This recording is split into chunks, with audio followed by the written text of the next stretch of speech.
O que é uma boa consciência? Por A. W. Pink. Pouco se diz na Bíblia sobre a consciência, mesmo quando não é chamada por esse nome específico. Em muitos lugares, o coração, 1 João 3, verso 20 e etc., o espírito, Romanos 8, verso 16, 1 Coríntios 2, verso 11, os pensamentos, Salmo 16, verso 7, a lâmpada do Senhor, Provérbios 20, verso 27, e o olho, Lucas 11, versos 34 a 36, significam a consciência. Este monitor interior é um dos dois olhos da alma, sendo o outro o motivo. A consciência é a faculdade que percebe qualidades morais, nos permite discernir a conduta em referência ao certo e ao errado, decide sobre a legalidade ou ilicitude de nossos desejos e ações e discrimina entre verdade e erro. Ela estima e declara o caráter ético do que é apresentado à mente e de acordo com a medida da luz que tem da razão e da palavra. Assim, a consciência tem um ofício triplo para executar. Primeiro, descobrir o pecado para nós e revelar o nosso dever, com a pena daquele e da recompensa do outro. Em segundo lugar, quando passou o veredito, pronunciando um ato como sendo bom ou ruim, seu próximo ofício é o de testemunhar que fizemos um ou outro. Assim, em terceiro lugar, executa o cargo de juiz, absolvendo ou condenando a alma pela evidência reconfortante ou aterrorizante que atesta.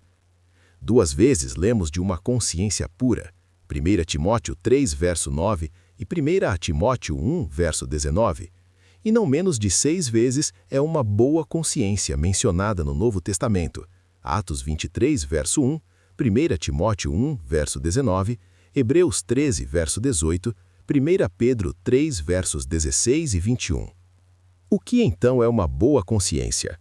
Não é a própria faculdade natural, pois essa é contaminada pelo pecado, mas sim uma que foi feita boa quando foi despertada pelo Espírito Santo, renovada pela graça, purgada pelo sangue de Cristo, Hebreus 9, verso 14, purificada pela fé, instruída pelas Escrituras. A consciência é um monitor esclarecido que dirige a conduta santa.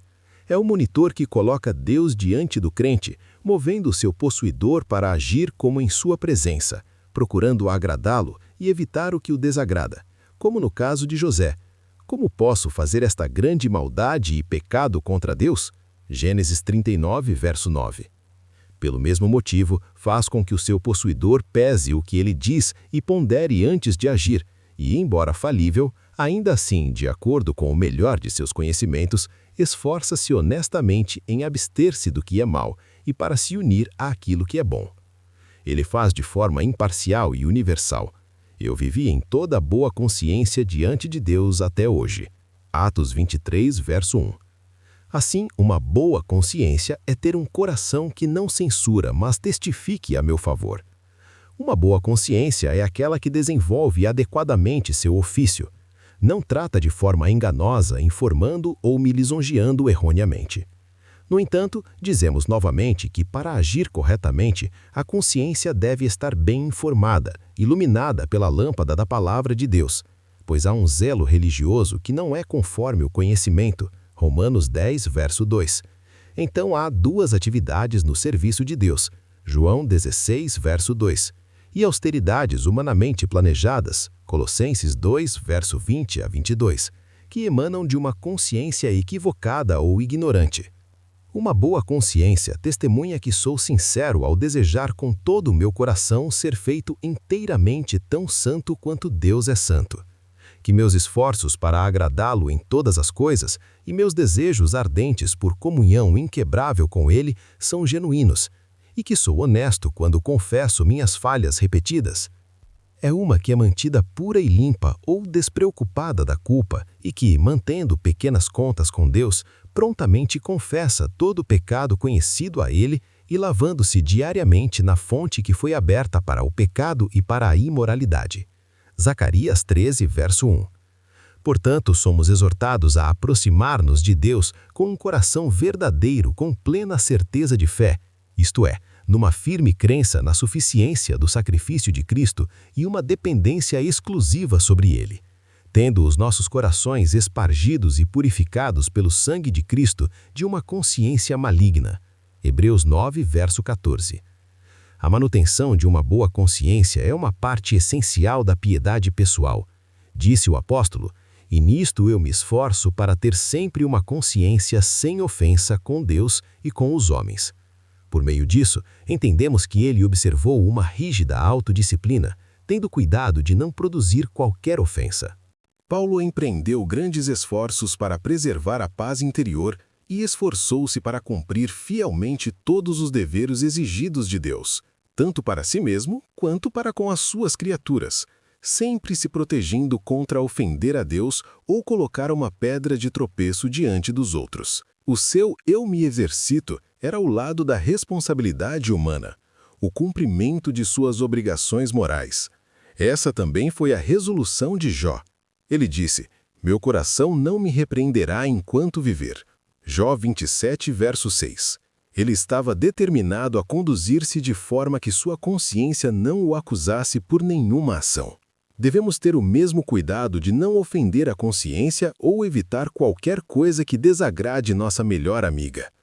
Uma boa consciência só pode ser mantida ao pesquisar diariamente nas Escrituras para descobrir o nosso dever, para compreender o que é a vontade do Senhor, Efésios 5, verso 17, através de uma investigação séria sobre o estado do nosso coração e caminhos, Salmo 4, verso 4, Salmo 139, versos 3 e 4, e, por um curso uniforme de obediência, sabemos que somos da verdade e asseguraremos nossos corações diante dele. 1 João 3, verso 19. O testemunho de uma boa consciência não tem preço, porque a nossa glória é esta, o testemunho da nossa consciência, de que com simplicidade e sinceridade de Deus, não com sabedoria carnal, mas na graça de Deus, temos vivido no mundo e de modo particular convosco. 2 Coríntios 1, verso 12. O apóstolo era consciente da santidade de sua vida e da pureza de seus motivos.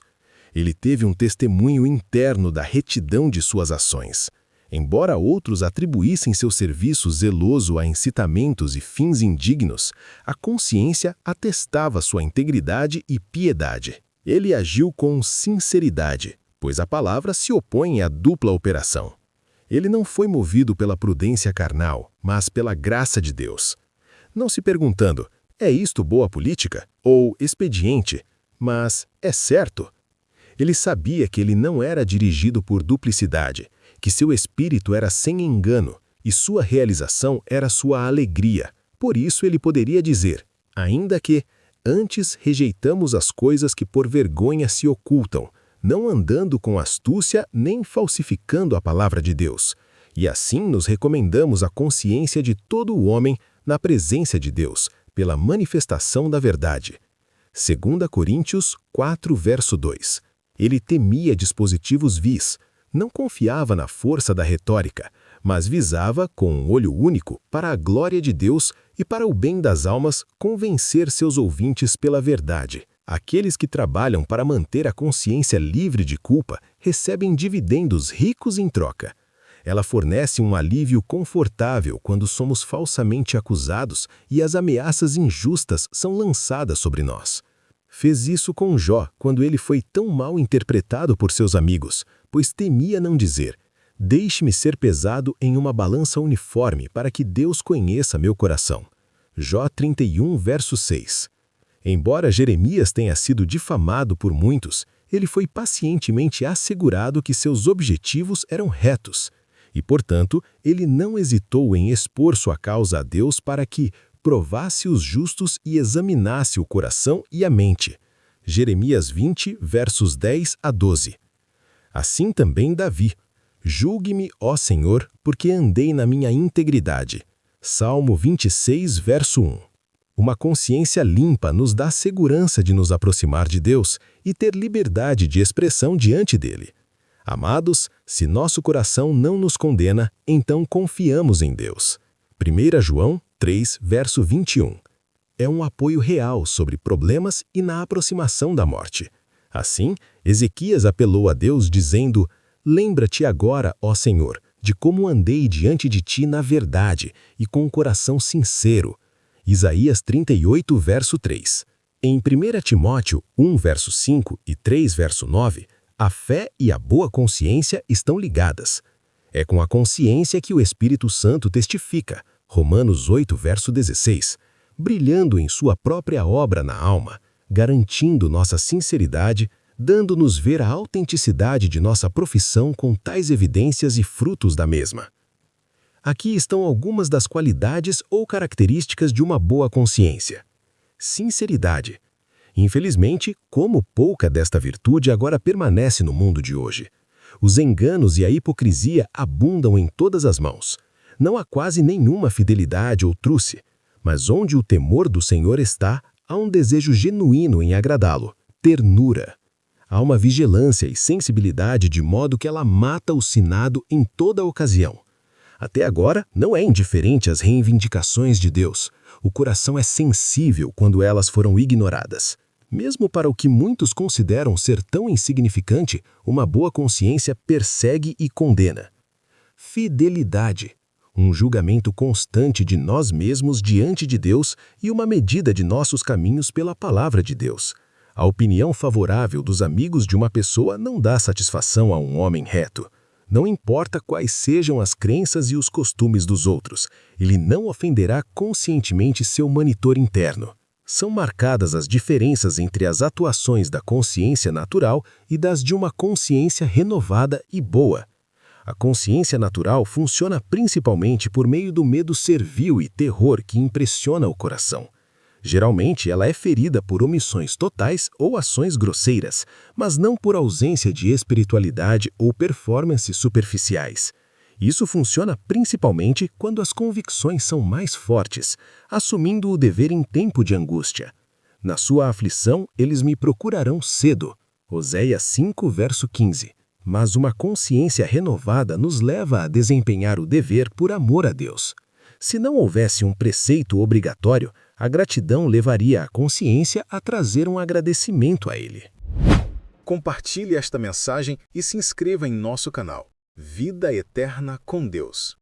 Para estudos bíblicos mais aprofundados, acesse o canal Vida Eterna Estudos Bíblicos. Link na descrição.